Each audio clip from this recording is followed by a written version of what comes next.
Hello Mark, this is Ted. My school number is SO341013. I'm junior. Today I'm going to read the Theaster Gate, How to Revive a Neighborhood with Imagination, Beauty, and Art.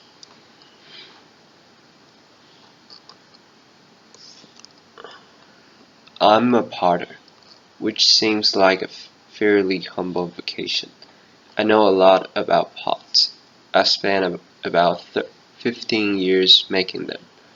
One of the things that really excites me in my artistic practice and being trained as a potter is that you very quickly learn how to make great things out of nothing.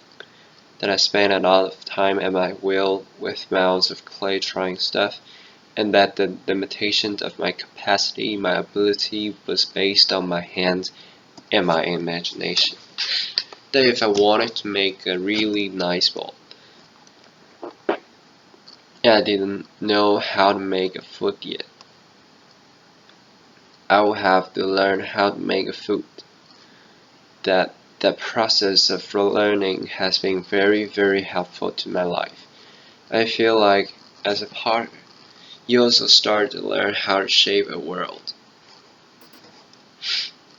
There have been times in my artistic capacity that I wanted to reflect on other really important moments in the history of United States, the history of the world where tough things happen. But how do you talk about tough ideas without separating people from that content?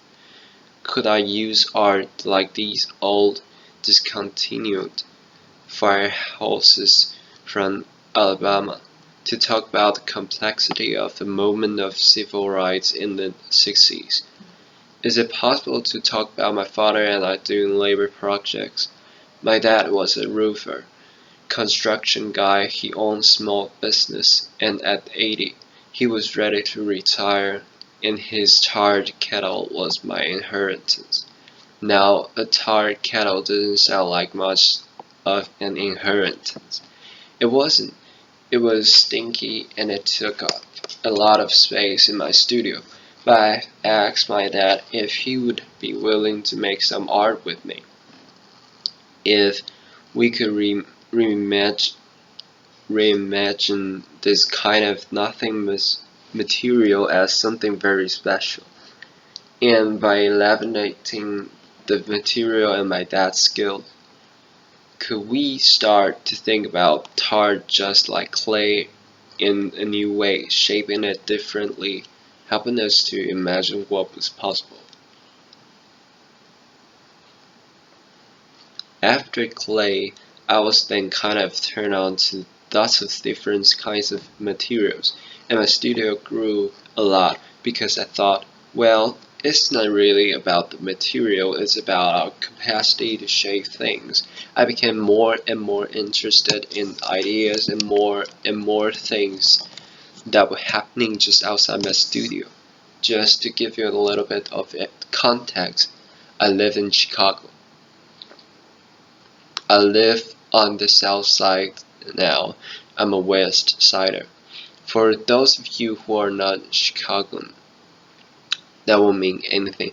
But if I didn't mention that I was a west sider, there would be a lot of people in the city that would be very upset.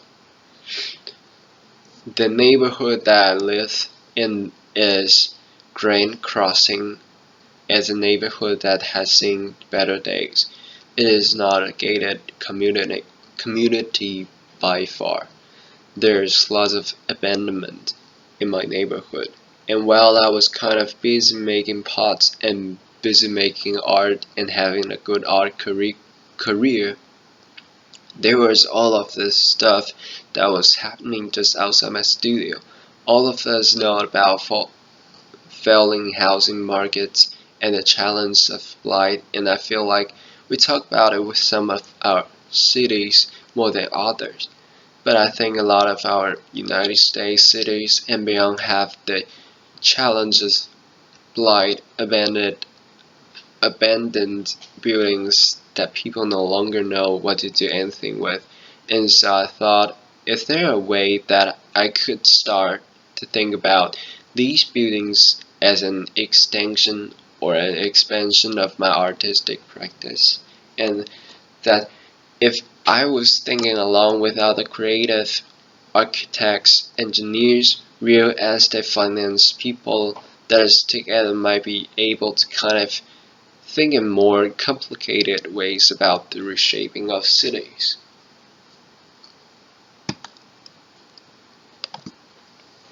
And thought about the building.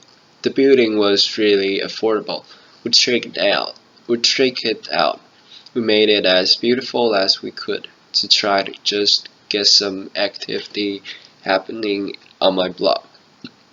Once I bought the building for about $18,000. I didn't have any money left, so I started sweeping the building as a kind of performance.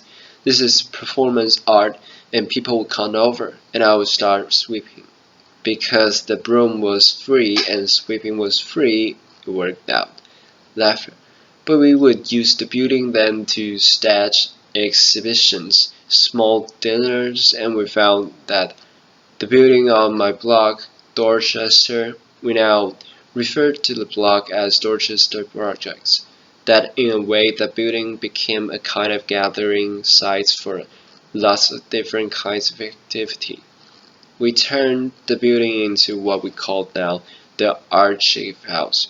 The Archive House would do all of these amazing things. Very significant people in the city and beyond would find themselves in the middle of the hood. And that's when I felt like maybe there was a relationship between my history with clay and this new thing that was starting to develop. That we were slowly starting to reshape how people imagine the south side of the city.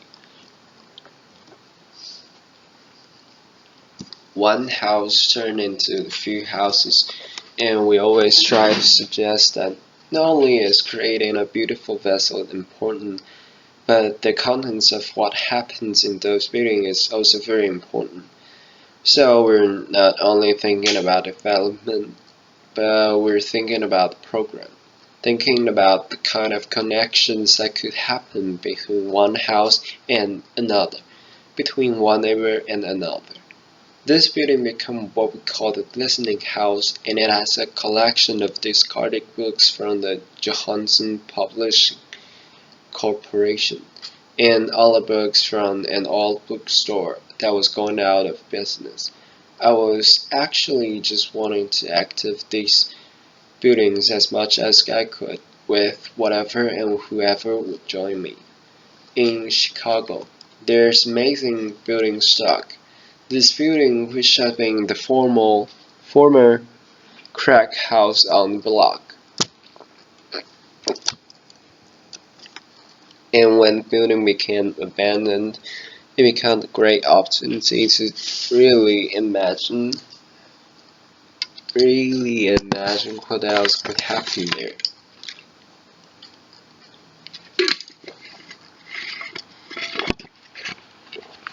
So this place we converted into what we call Black Cinema House. Black Cinema House was an opportunity in the hood to screen films that were important and relevant to the folks who lived around me.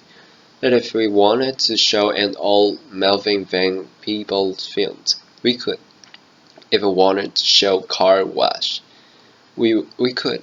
That would be awesome. The building would soon outgrow, and we have to move to a larger space. Black Cinema House, which was made from just a small piece of clay, had to grow into a much larger place of clay, which is now my studio. What I realized is that for those of you who are zoning junkie, that some of the things that I was doing in this building that have been left behind. They're not the uses by which the building were built, and that there's city policy that say, hey, a house that is residential needs to stay residential. But what do you do in neighborhoods when nobody interested in living there? And the people who have the means to have to leave have already left. What do we do with these abandoned buildings? And so I was trying to wake them up with using culture. We found that was so exciting for folk, and people were so responsive to the work that we had to then find bigger buildings.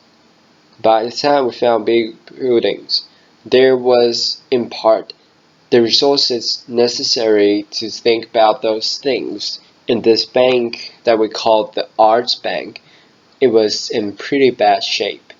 There was about 6 feet of standing water.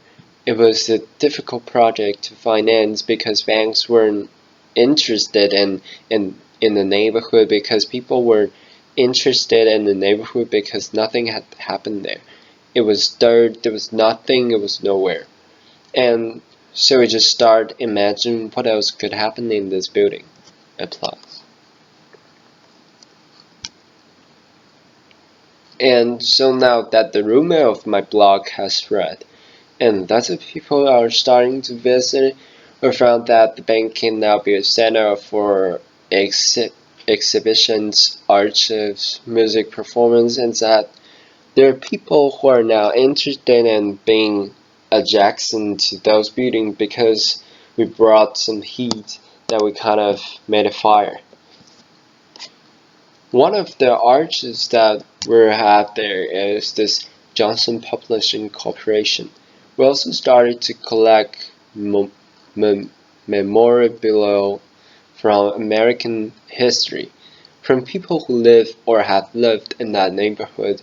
Some of these images are degraded images of black people, kind of histories of very challenging content. And we're better than a neighborhood with young people who are constantly asking themselves about their identity to talk about some of the complexity of race and class. In some ways, the bank represents a hub, and we're trying to create a pretty hardcore node of cultural activity.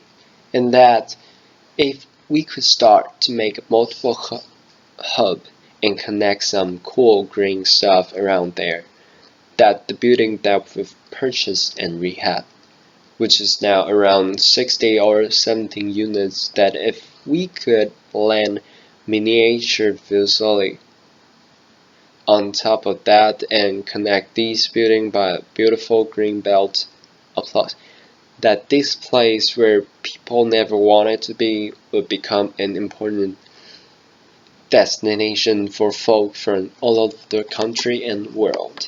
In some ways, it feels very much like I'm a potter that we tackled things that are at our will. We try with the skill that we have to think about this next ball that I want to make.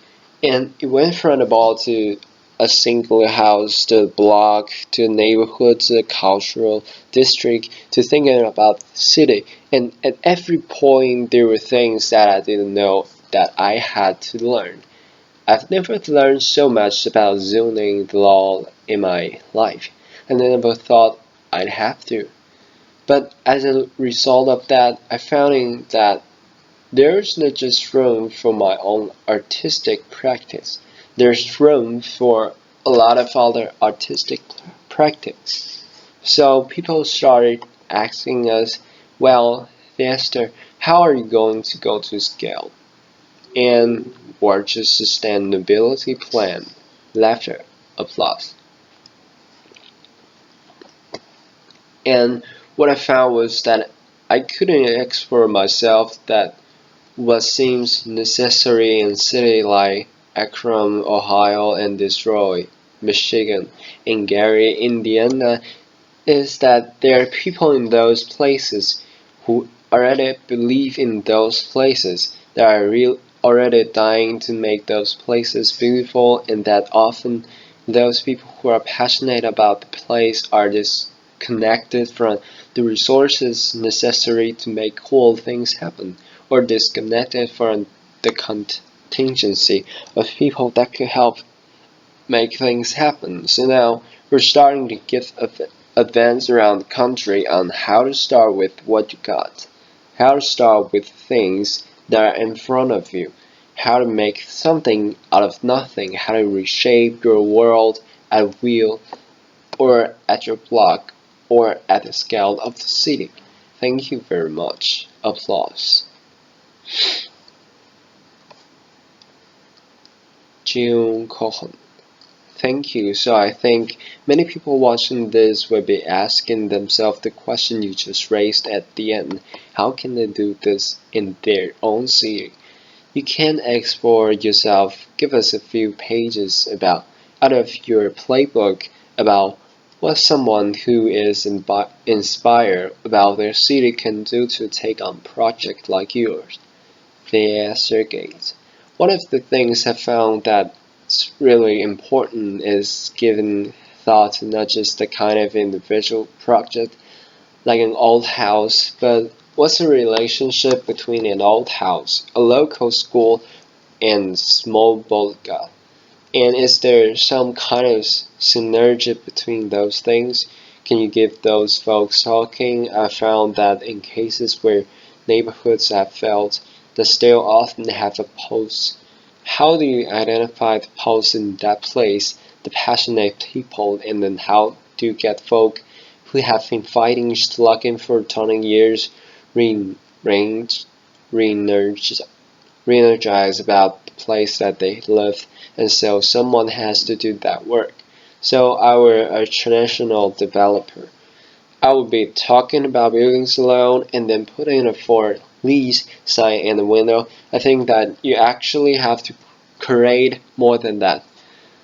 There's a way in which you have to mindful about what are the business that want to grow here, and then are there people who live in this place who want to grow those business with me, because I think it's not just a cultural space or housing. There has to be the recreation of an economy core. So thinking about those things kind of feels right.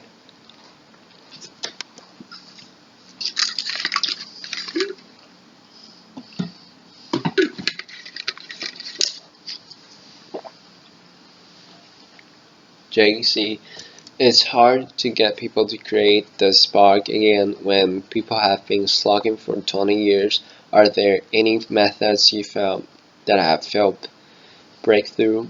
TG, yeah, I think that now there are lots of examples of folk who are doing amazing work, but those methods are sometimes like when the media is constantly saying that only violent things happen in the place and based on your skill set and the particular context. What are the things they can do in your neighborhood to kind of fight some of that? So I found that if you're a theater person, you have outdoor street theater festival. In some cases, we don't have the resources in certain neighborhoods to do things that are a certain kind of splashy. But if we can then find ways of making sure that people who are local to a place, plus people who could be supportive of the things that are happening locally, when those people get together, I think really amazing thing can happen. JC, so interesting. And how can you make sure that the projects you're creating are actually for the disadvantaged and not just for the sort of vegetarian indie movie crowd that might moving to take advantage of them? TG. Right on. So I think this is where you start to get into the thick weeds. Let's go there, TG, right now. Grand Crossing is 99% black, or at least living, and we know that maybe who owns property in a place is different from who walks the street every day. So it's reasonable to say that Grand Crossing is already in the process of being something different than it is today. But are there ways to think about housing trust or land trust or mission-based development that there, but you need entities that are not just interested in the development piece?